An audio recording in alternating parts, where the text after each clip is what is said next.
Guys, in this video we're going to have a look at power and conflict poetry, and we're going to focus specifically on the poem Remains.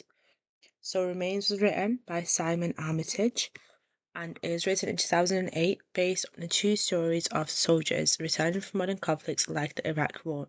It was based on a British soldier who shoots a looter during a bank raid and was haunted by the graphic memory of the death. The main message of the poem is to do with the mental scars of war, PTSD, being as damaging as physical wounds, and guilt is permanent and inescapable. The blood shadow and bloody hands symbolize the stain of guilt that remains on the soldier's conscience long after the war ends. The key ideas of this poem is the permanence of guilt, as the physical remains of the body are cleared away, but the mental memory remains in the soldier's mind. It refers to the mental versus physical conflict, as the poem shows the aftermath of war, PTSD, is more haunting than the battlefield itself. It shows the desensitization to violence, as casual language like tosses his guts shows how war makes soldiers view life and death cheaply. It also shows the idea of individual responsibility, as the soldier moves from we to I, showing that he ultimately feels personally responsible for the death. Let's have a look at the structure of the poem. So, this poem starts in media res, which means it starts in the middle of the action, choosing the quote on another occasion, making the drama feel just like one of many casual repeated events.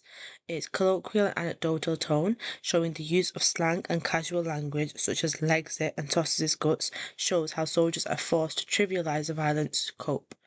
There's also a repetition and the quote blood shadow, showing the cyclical nature of the poem reflects the recurring thoughts and flashbacks associated with PTSD. There's also a shift from we to I, and the narrative moves from collective responsibility, such as three of us, to individual isolated guilt, such as my bloody hands at the end of the poem. Let's have a look at the context of the poem. So it is based on a real testimony, as Simon Armitage interviewed a veteran of the Iraq War, Guardsman Tromans, to capture the authentic voice and struggle of soldiers. There's lots of modern warfare and PTSD context in the poem, as it focuses on the after effects of conflict, moving away from traditional battlefield heroics to the psychological reality of modern veterans. The Not Dead was part of a documentary film of the same name, highlighting soldiers who survived the war but are haunted by their actions, so the poem is also part of a documentary. There's also the exploration of guilt in the poem, so unlike World War I poetry, which focuses on pity of war, this poem explores the complex moral guilt of a soldier who wasn't sure if his victim was actually armed or not. Let's have a look at the poem. So you can pause the video now and have a look at reading the poem to remind yourself before we start analysing. Let's have a go at doing a line-by-line analysis now. So the first quote says, on another occasion, we got sent out to tackle looters raiding a bank. On another occasion shows the poem starts in media res, like we said, and it sounds anecdotal and casual, suggesting this kind of violence is a routine, everyday event for the soldier. Tackle shows a sporting term that contrasts with the deadly violence that follows, showing how the soldier tries to downplay the situation. The next quote says, and one of them legs it up the road, probably armed, possibly not. Legs it shows colloquial slang language, making the event feel very raw and authentic.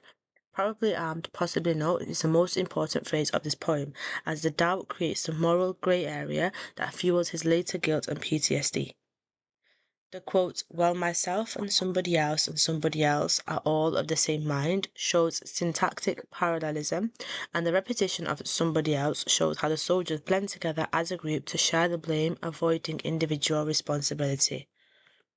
Next quote says, so all three of us open fire, three of a kind, all letting fly. Three of a kind is an example of a gambling metaphor, as it suggests a sense of chance or luck, but also that they are acting as a single unthinking unit, again to avoid responsibility. The next quote says, and I swear I see every round as it rips through his life. Rips through his life is a violent metaphor, as he doesn't just see the bullets hitting the body, he sees the description of a human being's entire existence. The next quote says, I see broad daylight on the other side, so we've hit this looter a dozen times. This is an example of hyperbole and imagery, as seeing daylight through a body is a gruesome image that emphasizes the overkill and the power of the weapons. This quote says, and he's there on the ground, sort of inside out, pain itself, the image of agony. Inside Out is a simple, childish description for a horrific sight, showing the soldiers' inability to process the gore in professional terms.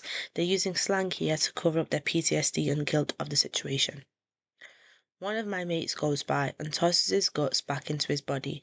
The verb tosses is a casual, careless verb as it shows how desensitized the soldiers have become as they treat human remains like rubbish. Then he's carted off in the back of a lorry. End of story, except not really. Carted off shows that the human is being treated like an animal or cargo. Except not really is a turning point in the poem, also known as a volta, and the physical event is over, but the mental trauma is just beginning here. The quote, his blood shadow stays on the street and out on patrol. I walk right over it week after week. Blood shadow is a metaphor for the memory. Like a shadow, it follows him everywhere and cannot be erased or escaped, showing the PTSD the soldier feels here. Then I'm home on leave, but I blink, and he bursts again through the doors of the bank. As an example of enjambment, as the sentence carries over the stanza break, which is over here, mimicking how the memory bursts from the war zone into his peaceful home life. Sleep, and he's probably armed and possibly not. Dream, and he's torn about by a dozen rounds. The repetition of the quote, probably armed, possibly not, shows that the soldier is trapped in a cycle of guilt, constantly questioning his actions in his sleep. And the drink and the drugs won't flush him out. He's here in my head when I close my eyes. Flush him out is military language used to describe clearing a trench, but he is now trying to clear his own mind. It shows his desperation to escape the PTSD here. Dug in behind enemy lines, not left for dead in some distant, sun-stunned, sand-smothered land, shows dug in is another military metaphor, and the memory is like an enemy soldier that has entrenched itself inside his brain. Sibilance is also shown here in the quote, sun-stunned, sand-smothered, creating a heavy, thick sound which emphasizes how far away the physical place is compared to how close the memory feels. But near to the knuckle, here and now, his bloody life in my bloody hands. Bloody is a double meaning, also known as a pun, as it is an expression of the anger and frustration the soldier feels, but it's also a literal description of the blood on his hands. The pronoun my shows a shift from the original we at the start to my at the end, showing he now carries the guilt entirely alone. If we have a look at a section by section analysis, lines 1 to 11 describes the incident. So what happens here is that the narrator describes a routine patrol where he and two of the soldiers shoot a looter running away from a bank. The casual anecdotal opening makes the violence seem normal and part of a daily casual job. The use of we suggests shared responsibility, as if the group's involvement makes the killing less significant because they're all working together. However, the graphic description of the bullets ripping through the man marks the start of the soldier's trauma.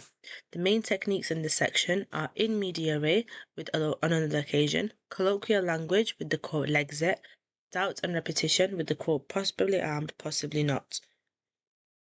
Lines 12 to 16 show the desensitization. So what happens here is the soldiers look at the body and toss the man's intestines back into his body before putting him into a lorry. This section shows the brutal dehumanization of the enemy. By treating the body like rubbish or stuff, the soldiers try to cope with the horror. The nursery rhyme-like rhythm of lorry and story creates a sickening contrast between the casual tone and the horrific content. And the main techniques here are graphic imagery with the quote inside out, colloquial verbs with the quote tosses, and the internal rhythm with lorry and story. Lines 17 to 22 show the flashbacks. So what happens here is the soldier returns home on leave, but the memory of the looter bursts through his mind every time he closes his mind. This is a volta, which is the turning point of the poem, where the conflict shifts from the physical war zone to the soldier's mind, and the blood shadow represents the permanence of his guilt. So even though the body is gone, the memory is burnt into the pavement of his mind. The main techniques here are the metaphor for the quote blood shadow, enjambment, which represents the memories spilling over into civilian life, and the temporal shift in the quote then I'm home on leave. Lines 23 to 30. So what happens here is a soldier tries to use drugs and alcohol to forget, but he remains haunted by his individual responsibility for the death.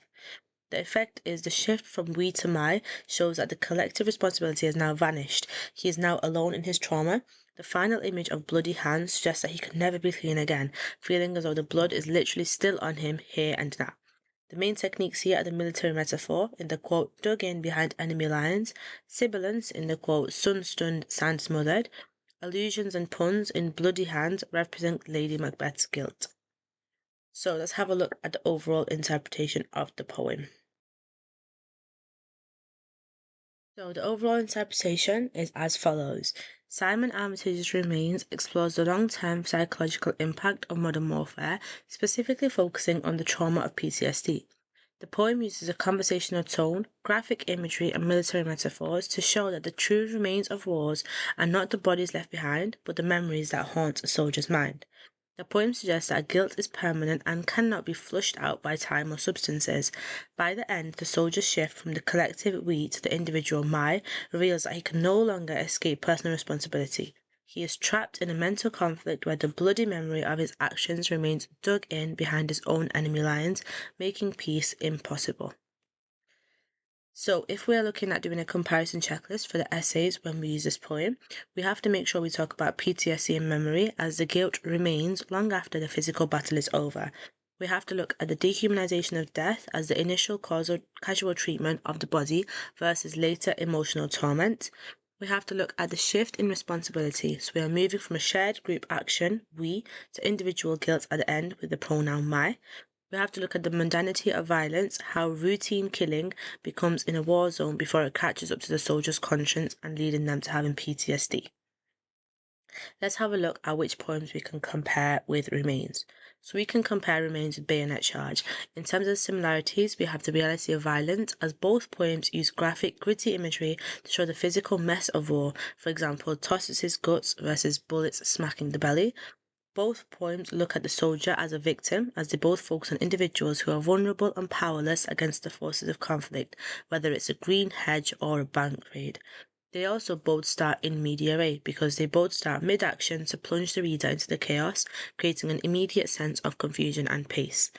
Differences between the poem is the enemy. In Bayonet Charge, the enemy is a physical army, whereas in Remains, the enemy is a soldier's own memory and guilt.